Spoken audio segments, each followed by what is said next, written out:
or expression. There are certain sacrosanct subjects that no amount of wordsmithing can repair once crossed. So let me bring in some voices here. CNN chief political correspondent Dana Bash is with us. Matt Schlapp is here, chairman of the American Conservative Union, and Brad Woodhouse, who once served as the communications director of the DNC committee and is head of the pro-Clinton PAC Correct the Record. So welcome to all of you. And Dana, let me just begin with you first. A point, a couple of people have made where, there is a pattern, right? There is a controversy involving Mr. Trump. He doubles down, triples down, people marinate on it, and then the next thing happens and you just sort of move along. And I'm wondering, because we're talking about, to use the VFW's word, sacrosanct, group of people. Exactly. Do you think that this is different? It could be. I am one of many of our colleagues and other political observers, people who have been working in politics for their whole adult lives, who have stopped guessing about what works and what doesn't work politically for Donald Trump. But if I had to, this would certainly be one that is potentially different. But it's hard for me to understand, and I'd love to know what Matt, especially, because I used to cover the Bush White House when he was political director, what he thinks just on the purely political strategy here, pure politics. Matt, what he thinks? Well, just what is the benefit of playing on Hillary Clinton's turf right now? Because the more he responds, the more he talks about it, it's more kind of focus on what Hillary Clinton tried to do for an entire week during the Democratic convention, which is question his temperament, question his stability, and whether he is able to be the guy with his finger on the nuclear button. So it certainly worked for Donald Trump during the primaries. We know that. He is the nominee. But I'm not so sure about the general election. We'll certainly see November 8th. Matt, well, what say you? Captain Khan is a hero, and I think Donald Trump ought to keep saying that. And I think he needs to clearly give a zone to his parents who have suffered the ultimate loss. That being said, when it comes to the question about the war on terror and the fight against radical Islamic terror, I actually don't think it's a strength of Hillary Clinton. And if you pivot off the people, which is hard to do because this story is one of so many stories which is tragic, and talk about the larger policy goals here, I think actually the American people are with him. Look, it's not that all Muslims are bad. Clearly that's not the case. It's not the case that Muslims are unpatriotic. There are wonderful members of the armed forces who are Muslim and allies overseas who are Muslim. But they do have a huge problem with fighting this jihadism within their own ranks. And we as a country have got to be able to face this reality without calling each other racist. But why didn't he just say that and make that point versus get into it with these parents, including talking about, the wife who was standing there, questioning maybe because of her religion instead of the fact that she's distraught, she said. He said that this gentleman said that Donald Trump had never made a sacrifice ever and that he had a dark soul. I think that's way over the line as well. Even though he's a grieving father, you can still say things that are over the line. And I think we should all be a lot more respectful with each other. I think that's a fair admonition. And I think if all of these parents of people died in this terrible war that has gone on and on and on and will continue to go on, they're going to fall down on different sides politically. And that's America, and we ought to respect that. But, I think by the same token, there are larger policy questions here that must get addressed, and Donald Trump's going to address them.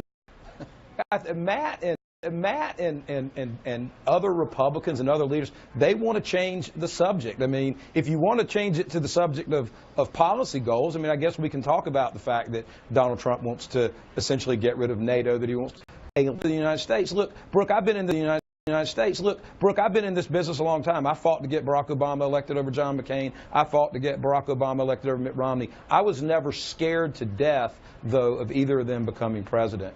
Someone in the Oval Office who would potentially act like this scares me to death. Okay, are we losing Matt, or is it just my screen? Can you hear me? Okay, I hear you. Okay, just want to make sure. I want all of you.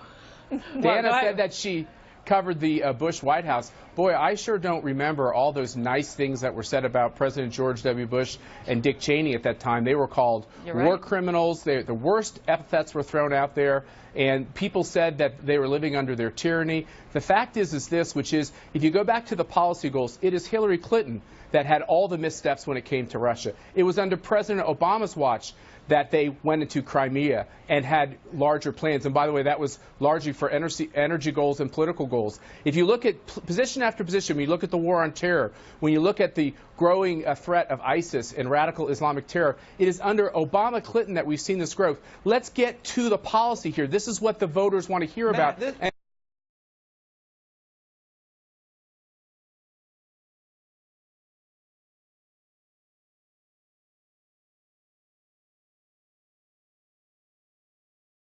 Record is spotty. Matt, Go ahead, Dana. Dana, one quick thing. This would be a great I conversation. totally agree with you. I remember covering George W. Bush just as the opposition to the Iraq War started to grow bigger and bigger and louder in this country. And I remember, and I'm sorry I'm blanking on her name, somebody can remind me, the mother of Cindy Sheehan. Thank you, Cindy Sheehan. Her son was killed in Iraq, and she camped out in Crawford, Texas.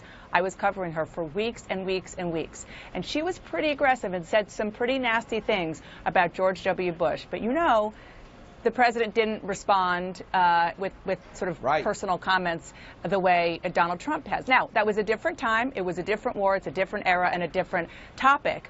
And maybe we and you, as an advisor to George Bush back then, didn't get what Donald Trump is getting right now about where the country is.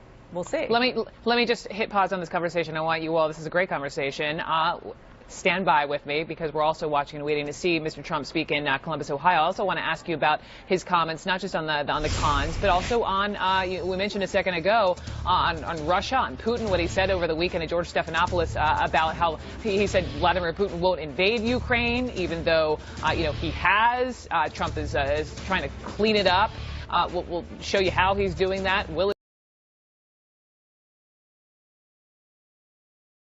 Some quick comments from Mr. Trump about the crowd.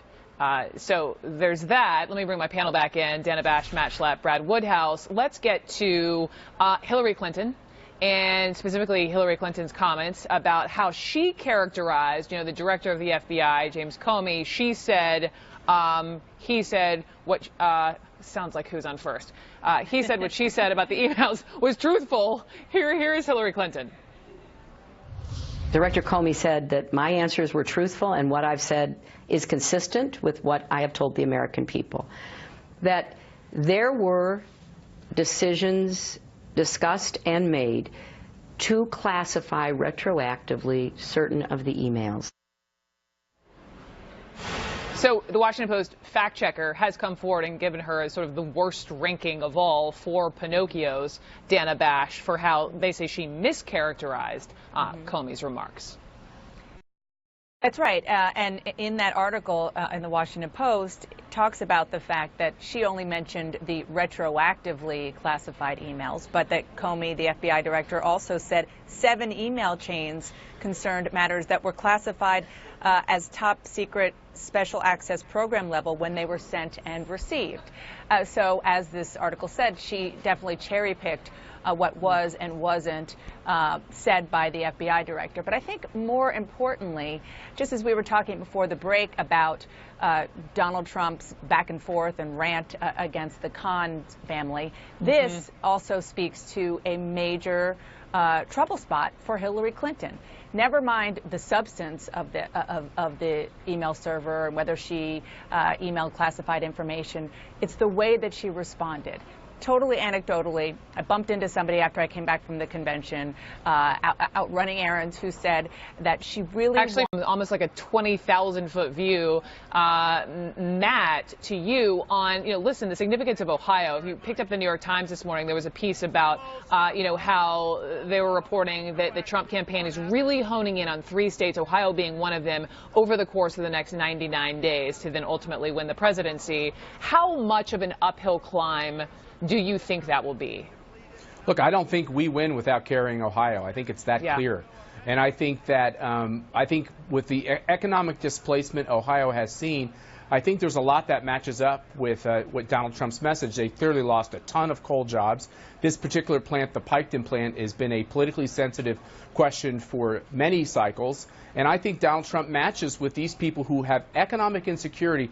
Under Obama, let's be clear, under Obama, for a lot of these people in these sectors, their economic prospects have gotten worse, especially with coal jobs and manufacturing jobs. And if they have a job, their wages have been stagnant for a very long time and have not improved under Obama. The idea of a minimum wage doesn't interest these people. They want to actually make a living wage, a wage where they can raise their kids and take care of their bills. So I think those are the types of messages in Ohio and Pennsylvania that will definitely resonate, and I think Donald Trump is in to win them both. And as we say, Ohio and Pennsylvania, you know, we were just on TV on Friday watching Tim Kaine and Hillary Clinton board that bus out of Temple University, Brad, in Philadelphia, you know, and leaving for their 3-day bus tour through Pennsylvania and then on to Ohio.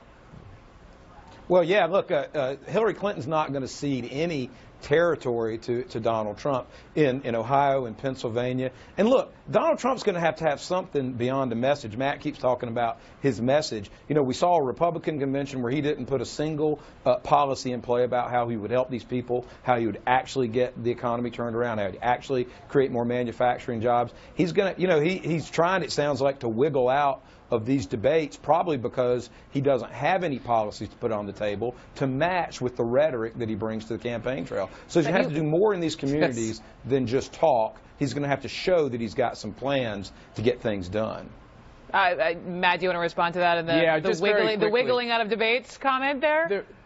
Well, the wiggling out of debates comment is one question, which I think Donald Trump's going to need the debates. I think the last thing he wants to do is wiggle out from them. He just doesn't want to put them against NFL football games and other big marquee events. Let's let the American people watch these debates. We have a clear contrast.